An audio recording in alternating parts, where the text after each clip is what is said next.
Поздрави от Слънчева Австралия. Как си, как е ти до тук ден, мечтателю? Радвам се да те видя. Не съм правил видео скоро, но една от идеите, които ми попаднаха от зрители в канала, беше да направя една ретроспекция на това как биха се движили нивата, имиграционните нива и какво може да очакват хората от имиграционната политика на новото правителство. Ако не си запознат, преди няколко седмици тук в Австралия имаше федерални избори и Лейбър бяха преизбрани за още един мандат, още едни 3 години, които да управляват. Казвам 3 години, защото тук в Австралия федералните избори са на всеки 3 години. Интересното беше, че Лейбър, които са лявата партия тук, бяха срещу коалицията, която са коалиция от две партии, които са в център дясно.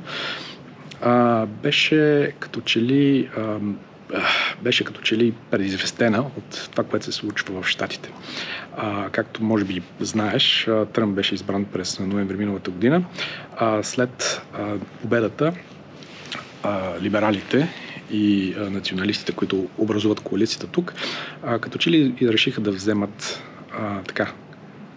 книгата с идеи от Тръмп. Аз започнах да говоря за това как Австралия трябва да бъде направена велика отново, как трябва да се намали броят на държавните служители и така нататък, неща, които сме ги чували в Щатите. И преди да започна да говоря тези неща, те имаха предимство в всички полове. След това обаче нещата рязко се обърнаха в началото на тази година. Знаеш в Щатите всички неща, които се случиха. Тук също, като че ли австралийците не искат, примери и Канада също, не искат подобно управление, не искат подобна риторика, подобен начин на говорене. И те бяха прекалено ясни, като преизбраха Лейбър за още един мандат от 3 години с пълно мнозинство, така че на практика Лейбър няма нужда да се коалират с никой друг. Те могат сами да определят политиката посока страната. Интересно обаче какво може да очакваш ти като имигрант, потенциален имигрант, какво може да очакваш като имиграционна политика. Лейбър винаги са били известни с това, че са отворени към хора, които да идват в страната. Така ще бъде и през следващите 3 години. Имиграцията не беше една от основните теми, които се комуникираха по време на кампанията. Основните неща бяха занижаване на жизнения стандарт, недостига на домове, на къщи, на места за живеене. Основни теми, които вълнуваха австралийците и точно на тази база, тъй като че ли и гласуваха.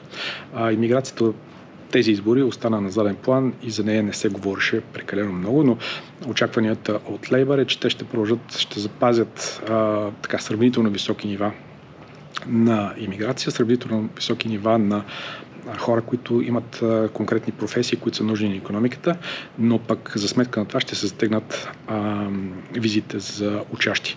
Това вече се направи в края на миналия мандат и очаквам също нещо да продължи и в следващите 3 години.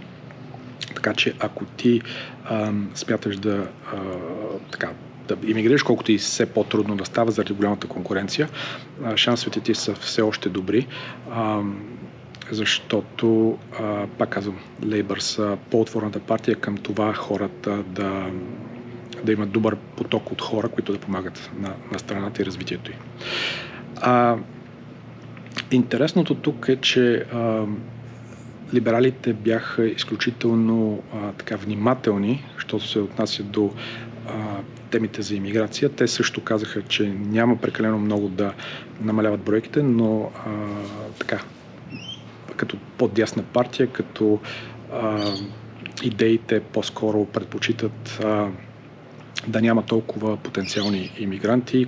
С бежанците също са голяма тема. Знаеш, може би преди години, че те бяха от партия, която започна да връща лодките директно, още преди да са стигнали до Австралия с потенциални бежанци. Така че те са партия, която е по-консервативна в това отношение. Благодаря ти отново, че гледаш видеята. Ако имаш идеи за ново видео, остави ги под видеото в коментарите.